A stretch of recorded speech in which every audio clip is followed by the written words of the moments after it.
The advent of Christianity in Nigeria is very countercultural as the people struggle to accept this new white man's religion. The Nigerians practiced the African traditional religion before the inception of Christianity in Nigeria, and while the concept of God as a supreme being was well understood, they also believed in other divinities, veneration of ancestors, as well as the use of magic and traditional medicine. And so it was commonplace for these African traditionalists to disrupt church services as well as attack people and church members who spoke against them. To them, their religion was the right way to access divinity, and they did not need any other religion to show them how. While the European missionaries were successful in evangelizing and converting many to Christianity, the converts often found their way back to their shrines on Sundays after church on Monday. Did they not believe in this newfound God? Why did they go back? The answer is simple: they were familiar with it. More so, the concept of Christianity and just believing was a hard pill to swallow for the African man, as the African traditional religion was tangible. They often used idols and other materials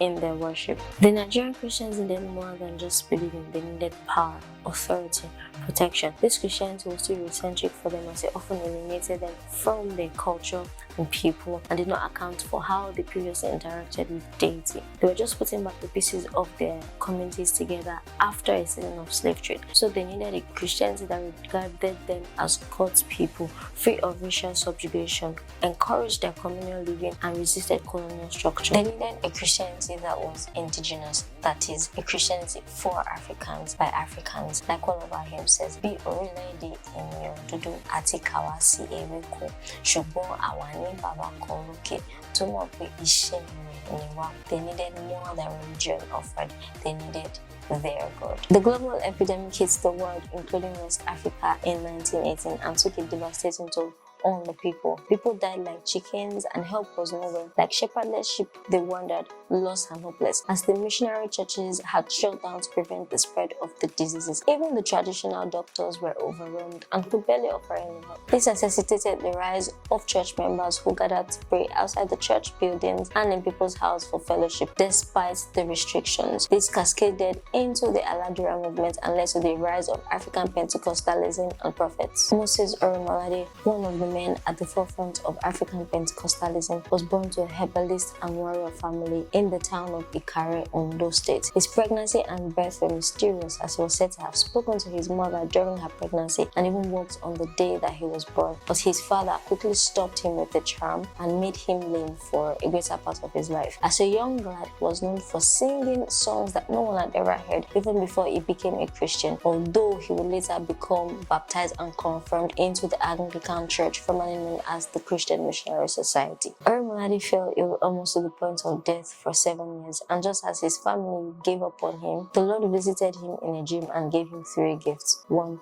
A staff, which is a symbol of victory over the devil and his disciples. 2. A hostel, which is a symbol of power and authority of prayers, and a crown, which is a symbol of God's manifest glory. Here, Orimolade received his healing not only from the deadly sickness but also from his lameness. He could now walk and began his evangelism immediately in a career. He preached the gospel fiercely, healed the sick through prayers, and defeated the power of darkness. Through him, the gospel prevailed in a career and its environs, and Christians could now worship freely. He started his missionary journey in 1916 from Ikare to Owo, Ifon, Lokoja, Benin, Onitsha, Sapele, Ogidi, Northern Nigeria, and finally Lagos State. He often preached and ministered healing and also challenged the powers of darkness. His new converts were directed to the nearest CMS or Anglican churches, and if there wasn't one, he would establish one for them. While on his missionary journey, he gathered friends and disciples who formed the Aladura praying band. He arrived in Lagos in July 1924 and continued his missionary work of preaching, healing, and holding meetings. The first African indigenous church, the Seraphim band, was founded September 1925 during a prayer meeting with the Aladura praying band. This was the first church whose name was divinely inspired. A few months later,